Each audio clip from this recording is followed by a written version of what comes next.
ಒಬ್ಬನೇ ಎಲ್ಲ ನನ್ನ ಮಗನ ಕಳ್ಕೊಂಡಿದ್ದೀನಿ ಅಂತ ಹೇಳಿ ಏನು ಹೇಳಿ ಏನಾದರೂ ಬೆಳ್ಳಿದ್ ಮಾಡಿಸ್ಬೇಕು ಅಂತ ಕನಸೆಲ್ಲ ಕಟ್ಟಿದ್ದ. ತುಂಬ ಕನಸಿಟ್ಟಿದೆ ಸರ್. ಇದ್ದಿದ್ರೆ ಅಟ್ಲೀಸ್ಟ್ ಏನೋ ಸ್ವಲ್ಪ ತರಲೆ ತಮಾಷೆ ಮಾಡ್ತಾ ಇರ್ತಿದ್ರು. ಯಾಕೆಂದರೆ ಅಕ್ಕ ತಮ್ಮನ ಸಂಬಂಧನೇ ಆಗಿರುತ್ತೆ ಅನ್ನೋ ಉದ್ದೇಶಕ್ಕೆ ಮಾತನಾಡ್ತೀನಿ ಅಷ್ಟೇ. ಯಾಕೆಂದರೆ ತಮ್ಮ ಅಂದ್ರೆ ಒಂಥರ ಅಕ್ಕರೆ ಪ್ರೀತಿ ಜಾಸ್ತಿ, ಅದಕ್ಕೋಸ್ಕರ ಕೇಳ್ತಾ ಇದ್ದೀನಿ.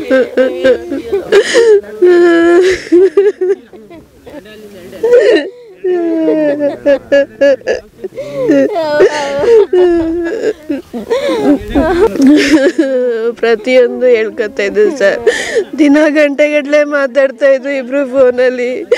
ಸ್ನೇಹಿತರು ನಮಸ್ಕಾರ. ಮೊಸಳೆ ಹೊಸಹಳ್ಳಿಯಲ್ಲಿ ನಡೆದಂಥ ದುರಂತ ಇಡೀ ಕರ್ನಾಟಕ ಆ ಕಡೆ ತಿರುಗಿ ನೋಡಲಿಕ್ಕೆ ಕಾರಣ ಕೂಡ ಇದೆ. ಅಂದರೆ ಯಾಕೆಂದರೆ ಸೈಡ್ನಲ್ಲಿ ನಿಂತವರಿಗೆ ಏಕಾಏಕಿಯಾಗಿ ಒಬ್ಬ ಚಾಲಕ ಮಾಡಿದಂಥ ಎಡವಟ್ಟಿನಿಂದಾಗಿ ಇವತ್ತು 10 ಜನರ ಬಲಿಯನ್ನು ತೆಗೆದುಕೊಂಡಿರ್ತಕ್ಕಂಥ ಘಟನೆ ನೀವು ಕೂಡ ಮರುಕ ಪಡ್ತಾ ಇದ್ದೀರಿ.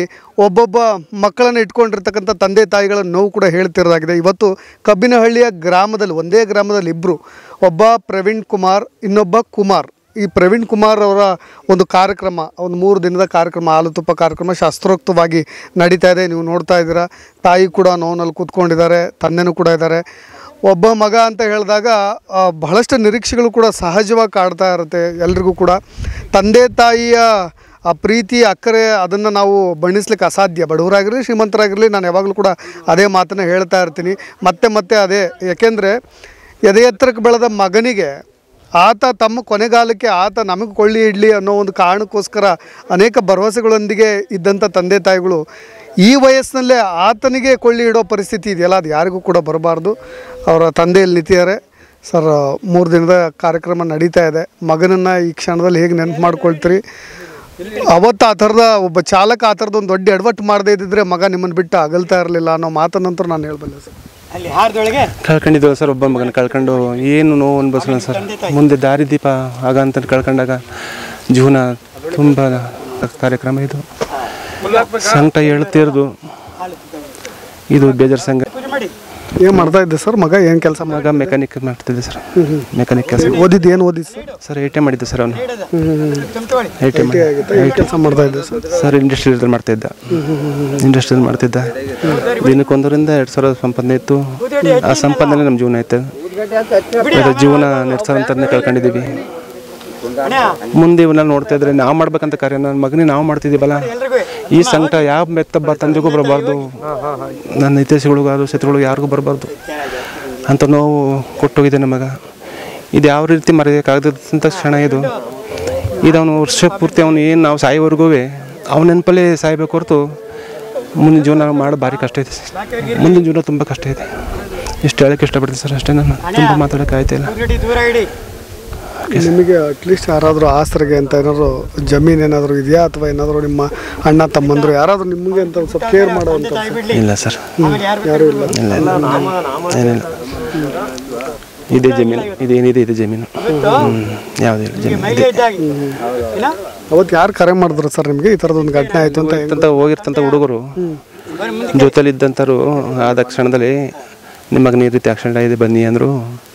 ಏನೋ ಸ್ವಲ್ಪ ಖಾಲಿ ಇಟ್ಟಿದೆ ಅಂದರು. ಅವನಿಲ್ಲ ಸತ್ತೋಗಿದ್ದಾನೆ, ಹೊಡಿತಿದ್ದಂಗೆ ಸತ್ತೋಗಿದ್ದಾನೆ. ನಂತರ ಸುಳ್ಳು ಹೇಳಿ ಕಾಲಿಗೆ ಕಟ್ಟೈತೆ ಅಂದ್ಬಿಟ್ಟು ನಮ್ಮನ್ನ ಹಾಸನ ಕರ್ಕೊಂಡು ಹೋದ್ರು. ಅಲ್ಲೇ ಗೊತ್ತಾಯ್ತು ಸರ್ ಜೀವನ ಹೋಗಿದೆ ಒಂದಂತ ಗೊತ್ತಾಯಿತು. ತುಂಬ ಕೇಳಿ ಬದುಕಬಾರ್ದು ಅನಿಸ್ತು. ಅವರ ಮಗಳಿಗೋಸ್ಕರ ಪ್ರೆಗ್ನೆಂಟ್ ಮಗಳು, ಅವಳ ಮಕ್ಕ ನೋಡ್ಕೊಂಡು ಬದುಕಂತ ಆಸರೆನ ಇವತ್ತು ಹೊತ್ಕೊ ಬಂದಿದ್ದೀವಿ ಸರ್. ಅವರು ಯಾವ ಊರಿಗೆ ಕೊಟ್ಟಿದ್ದೀವಿ ಸರ್? ಹಿರೇಹಳ್ಳಿ ಕೊಪ್ಪಳಿ ಕೊಟ್ಟಿದ್ದೀವಿ ಸರ್. ಹಿರೇಹಳ್ಳಿ ಕೊಪ್ಪಳಿ ಕೊಟ್ಟಿದ್ದೀವಿ. ಮಗಳು ತಮ್ಮ ಆಗ್ಬೇಕು ಸರ್. ತಮ್ಮನ ಕಳ್ಕೊಂಡು ಯಾರಿಗೂ ಬರಬಾರ್ದು ಸರ್. ಇದು ಯಾರು ದುಷ್ಟರಿಗೂ ಬರಬಾರ್ದು, ಯಾವ ಶತ್ರುಗೂ ಬರಬಾರ್ದು. ನನ್ನಂತ ಎಷ್ಟೋ ಜನ ಇವತ್ತು ಕಳ್ಕೊಂಡಿದಾರಲ್ಲ, ಅವರು ಕೂಡ ನನ್ನಂಥ ದೊಡ್ಡ ಆಘಾತ ಆಗಿದೆ. ಯಾವ ರೀತಿ ಸುಧಾರಿಸ್ಕೋಬೇಕು ಅನ್ನೋದೇ ನಮಗೆ ಅರ್ಥ ಆಯ್ತಲ್ಲ ಸರ್.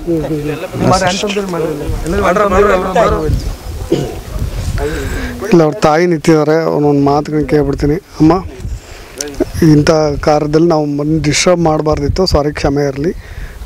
ಮಗನ ಬಗ್ಗೆ ಏನು ಹೇಳ್ತೀರಿ? ಮಗ ಇಲ್ಲದಂಥ ಮುಂದಿನ ದಿನಗಳು ಎಷ್ಟು ಕಷ್ಟ ಸರ್. ಏನು ಹೇಳೋಣ, ಇದೇ ನೋಡ್ತಾ ಇದ್ರಲ್ಲ ಅದೇ ಹೇಳೋದು. ಇನ್ನೇನು ಹೇಳೋಣ, ಏನು ಹೇಳೋಣ ಹೇಳಿ. ನನ್ನ ಮಗ ಸುಖವಾಗಿ ಚೆನ್ನಾಗವ್ರೆ ಅಂತ ಹೇಳ. ನನ್ನ ಮಗನ ಕಳ್ಕೊಂಡಿದ್ದೀನಿ ಅಂತ ಹೇಳಿ ಏನು ಹೇಳಿ ಅಯ್ಯೋ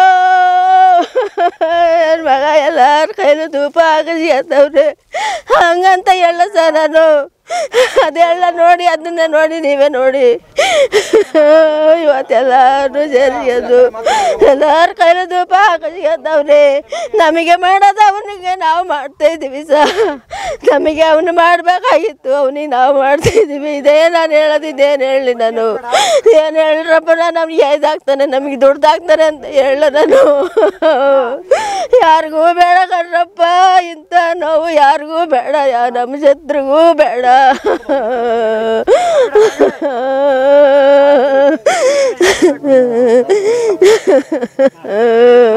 ಮಗಳು ಮದುವೆ ಮಾಡಿಕೊಟ್ರಿ ಮಗನ ಮದುವೆ ಕನಸನ್ನು ಕಾಣ್ತಾ ಇದ್ರಿ ಎಲ್ಲ ಕನಸು ಕಂಡು ಈಗ ಏನು ಮಾಡೋಣ ಆ ಕನಸು ಇದ್ರೆ ಏನು ಮಾಡೋಕೆ ಸಹ ಅವನೇ ಇಲ್ಲ ಅಂದರೆ ಏನು ಮಾಡೋಕ್ಕಾಗಲ್ಲವ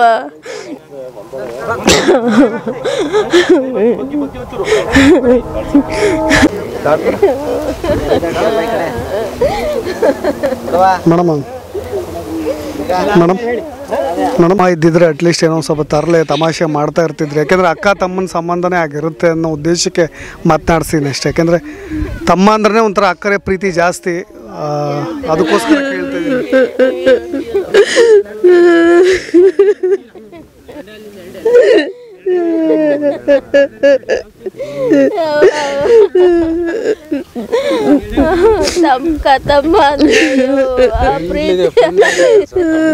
ನನ್ನ ತಮ್ಮನಂಗಿರ್ಲಿಲ್ಲ ಸರ್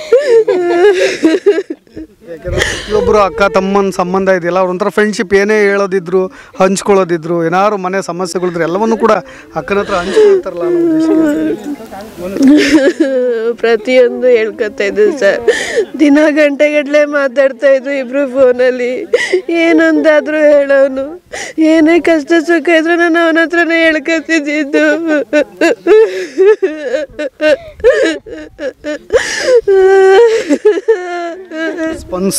ಸ್ಪಂದಿಸೋ ವಿಚಾರದಲ್ಲಿ ಕೇಳ್ತೀನಿ ನೀವೇನಾದರೂ ಆ ಥರದ ನೋವುಗಳನ್ನ ಹಂಚ್ಕೊಂಡ ನಿಮಗೆ ಸ್ಪಂದಿಸಿದ್ವು ಯಾವ ವಿಚಾರ ಅಂತೇಳಿ ಸರ್ ಪ್ರತಿಯೊಂದು ವಿಚಾರನೂ ಅಷ್ಟೇ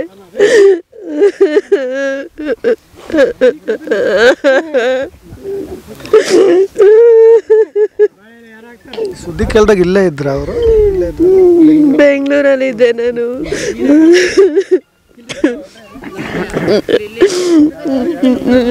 ನನಗೆ ಆಗಿದ ತಕ್ಷಣ ನನಗೆ ಯಾರು ಹೇಳಲಿಲ್ಲ 10:30 ಗೊತ್ತಾಗಿದ್ದು ನಮಗೆ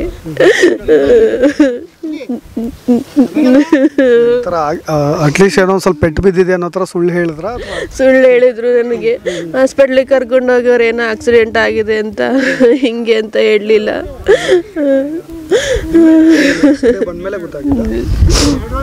8:30 ಆ ಥರ ಗೊತ್ತಾಯಿತು 10:00 ನಿಜ ಇದು ಗೊತ್ತಾಯಿತು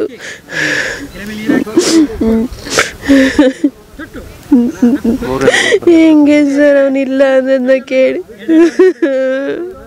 ಅವನು ಇವಾಗಲೂ ಇಲ್ಲೇ ಎಲ್ಲೋ ಇದ್ದಾನೆ ಅನ್ನಿಸ್ತಿದೆ ಹೊರತು ಅವನಿಲ್ಲ ಅಂತ ನನಗೆ ಅನ್ನಿಸ್ತಿಲ್ಲ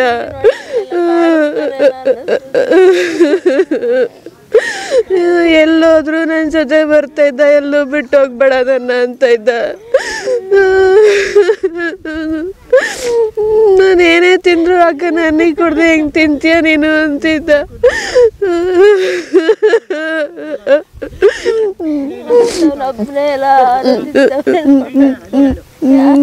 ಸಾರಿ ಮೇಡಮ್ ಕನ್ಸೀವ್ ಇದ್ರಿ ಅಳಿಯ ಬರೋ ವಿಷಯದಲ್ಲೂ ಒಂದು ಸ್ವಲ್ಪ ಭಾಳ ಕನಸಿಟ್ಕೊಂಡಿದ್ದೆ ಹೌದು ತುಂಬ ಇಟ್ಟಿದ್ದ ನಮ್ಮ ಅಕ್ಕ ಮನೆಗೆ ಬಂದರೆ ಅವಳಿಗೆ ಏನು ಕಮ್ಮಿ ಮಾಡಬಾರ್ದು ಅವಳ ಮನ್ಸಿಗೆ ನೋವಾಗ ಥರ ಏನು ಇಡಬಾರ್ದು ಅವಳು ಏನು ಕೇಳ್ತಾಳೆ ಎಲ್ಲ ಕೊಡಿಸ್ಬೇಕು ಅಂತ ನಮ್ಮ ಅಮ್ಮನ ಹತ್ರ ಎಲ್ಲ ಹೇಳ್ಕೊಂಡಿದ್ದ ಊಟ ಮಗುಗೆ ಏನಾದರೂ ಬೆಳ್ಳಿದ್ ಮಾಡಿಸ್ಬೇಕು ಅಂತ ಕನಸೆಲ್ಲ ಕಟ್ಟಿದ್ದ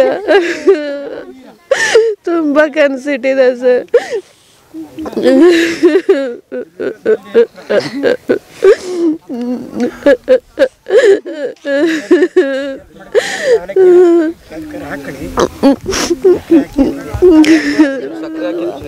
ನನಗೆ ಏನೇ ಆದರೂ ನೋಡ್ತಿದ್ದಾನ ಅವನೇ ಇಲ್ಲ ಇವತ್ತು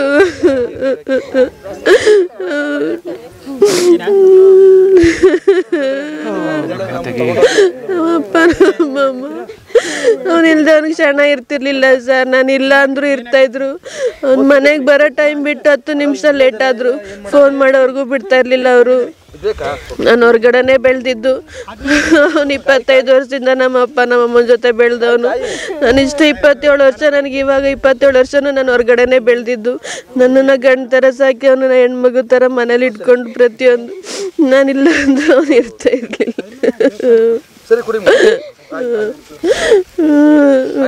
ಅವ್ರು ಹೆಂಗ್ ಸರ್ ಇರ್ತಾರೆ ಇನ್ನ? ಅವನಿಲ್ಲ ಅಂತ ಅವ್ರು ಹೆಂಗಿರ್ತಾರೆ? ಹೆಂಗ್ ಧೈರ್ಯ ಹೇಳೋದು ನಾನು? ತಂದೆ ತಾಯಿಗೆ ಸಪೋರ್ಟಿವ್ ಆಗಿ ಆಧಾರವಾಗಾದ್ರೂ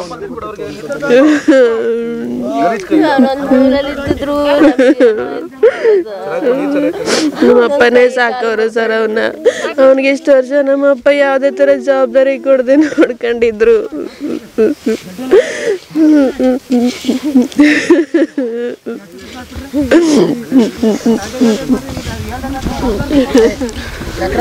ಸ್ವಂತ ಅಕ್ಕನಿಗೆ ಒಂದು ಏನೋ ಮುಂದೆ ಅಳಿಯ ಬರ್ತಾನೆ, ನನ್ನ ಜೊತೆ ಆಡ್ಲಿಕ್ಕೆ ಒಬ್ಬ ಪುಟ್ಟ ಮಗು ಸಿಗುತ್ತೆ ಅಂತ ಹೇಳಿ ಅವನಿಗೋಸ್ಕರ ಒಂದು ಬೆಳ್ಳಿ ಉಂಗುರ ಮಾಡಿಸ್ಬೇಕು ಅಥವಾ ಏನಾದರೂ ಬಳೆ ಮಾಡಿಸ್ಬೇಕು ಅನ್ನೋ ಒಂದು ಕನಸುಗಳನ್ನು ಕೂಡ ಆತ ಹೊತ್ಕೊಂಡಿದ್ದಂತ. ಅದನ್ನೇ ನೆನ್ಪು ಮಾಡ್ಕೊಂಡು ಅವ್ರ ಅಕ್ಕ ಅಳ್ತಾ ಇದ್ರು.